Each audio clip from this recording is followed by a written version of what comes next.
રાજપારડીમાં બિસ્માર road મુદ્દે જન આક્રોશ, રસ્તા પર ઉતરી સ્થાનિકોએ વાહન વ્યવહાર અટકાવ્યો, ટ્રાફિક જામ સર્જાયો।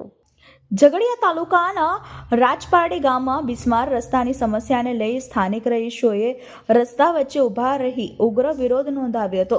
વારંવાર રજૂઆતો કરવા છતાં તંત્ર દ્વારા કોઈ નક્કર કાર્યવાહી ન થતા સ્થાનિકોએ વાહન વ્યવહાર બંધ કરી દેતા વિસ્તારમાં ટ્રાફિક જામના દ્રશ્યો સર્જાયા હતા। ઝઘડિયા તાલુકાને એકતાનગર સાથે જોડતો મુખ્ય માર્ગ છેલ્લા ઘણા સમયથી અત્યંત ખરાબ હાલતમાં છે। નવી ટેકનોલોજી પ્રમાણે બનાવવામાં આવેલ આ રોડ ટૂંક સમયમાં જ લોકો માટે મુશ્કેલીનું કારણ બન્યો છે। આ રોડ પર ઠેર ઠેર ખાડાઓ પડી ગયા છે અને ભારે પ્રમાણમાં ધૂળ ઉડતા રાહદારીઓ તેમજ વાહન ચાલકો ભારે હાલાકી ભોગવી રહ્યા છે। ધૂળ ઉડાવવાના કારણે નાના વાહન ચાલકોને રોંગ સાઈડથી વાહન ચલાવવા મજબૂર થવું પડે છે, જેના કારણે અકસ્માતનો ભય સતત મંડરાઈ રહ્યો છે।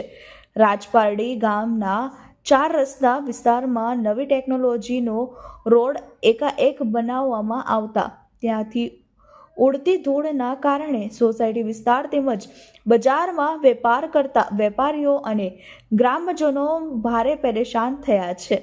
સ્થાનિકોએ જણાવ્યું હતું કે ઉડતી ધૂળના કારણે લોકોના સ્વાસ્થ્ય સાથે ચેડા થઈ રહ્યા હોય તેમ લાગી રહ્યું છે।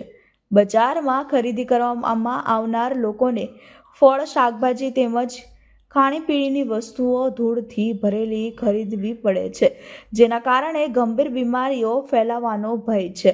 આ બાબતે સ્થાનિક જાગૃત નાગરિકોએ લાગતા વળગતા તંત્ર અધિકારીઓ પાસે તાત્કાલિક યોગ્ય કાર્યવાહી કરવાની માંગ સાથે વિરોધ નોંધાવ્યો હતો। જો સમસ્યાનો વહેલી તકે ઉકેલ ન આવે તો આંદોલન વધુ ઉગ્ર બનાવવાની ચીમકી પણ આપવામાં આવી હતી। પરિસ્થિતિને ધ્યાને લઈ રાજપારડી પોલીસ ઘટના સ્થળે પહોંચી અને સ્થિતિ પર નિયંત્રણ મેળવ્યું હતું। 6 મહિનાથી શરદીથી પીડાઉં છું। મને 6 મહિનાથી આ ધૂળની શરદી છે। મેં 10 ડૉક્ટર બદલ્યા છે, પરંતુ મને ડૉક્ટરે એમ કીધું છે કે આ ધૂળ જ્યાં સુધી બંધ નહીં થાય ત્યાં સુધી તને શરદી મટે નહીં, એટલે આનું જલ્દી નિરાકરણ કરો, મારી શરદીનું કંઈક ઉપાય કરો। અલકાપુરીમાં રહું છું। અમે એકલો ડર જ ખાઈએ છીએ, બીજું ખાઈને જીવી શકતા બી નહીં। એકલા ડર, આખો દિવસ ઘરમાં એકલો ડર જ મળે। કચરા પોતું કરો ને ઘરમાં રહો, એકલો ડર જ મળે। આજે ઘરે નિર્ણય આવે કે ઘરે રોડ સારો બને, હું એવું કહું છું તમને। આજે મારી હોપ મહિના ઉપર છે, બીમાર છે। આ ડરના હિસાબે એને ટીબીની અસર આવી ગઈ છે। આજે કેટલા દવાખાનો જઈએ છીએ, અમે રોજ દવાખાના દોડીએ છીએ, અત્યારે બી જવાનું જ છે અમારા અંકલેશ્વર। કાર્યપાલક ઇજનેર સાથે આપણા મિત્ર શ્રી ભૂપેન્દ્ર એમની વાત થઈ અત્યારે ટેલિફોનિક।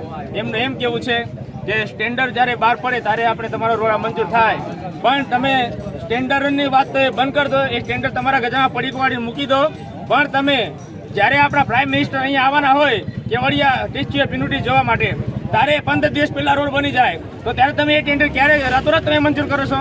ક્યાં તો બીજી દિશાનો તમે ટેન્ડર લાવી નહીં કાઢી એ રસ્તો બનાવી દો છો, એટલે તમે સ્થાનિક લોકોને